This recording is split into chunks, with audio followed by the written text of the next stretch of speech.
Buddy, hindi ito personal na labanan ng mga Kristiyano at mga Muslim. Ito'y labanan ng mga prinsipyo. At kayong mga sundalo, hanggat nagpapagamit kayo sa nakatata sa inyo, sa mga taong may katungkulan sa politika, marami pang walang malay at walang kinalaman ng malalagas. Tinyente, kaya kami buba at nakilahok sa usapang pangkapayapang ito ay upang maparating namin sa gobyerno o anong dahilan kung bakit kami nakikipagdigmaan sa inyo. Makakaasa ka, Commander.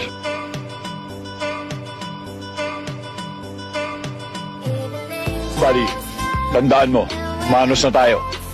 Sinagip mo ang buhay ng pamangkin ko, tinabla ko ang buhay mo. Pero sa susunod, kung magkakaroon man uli ng digmaan at magkrus ang ating landas, magkalaban pa rin tayo.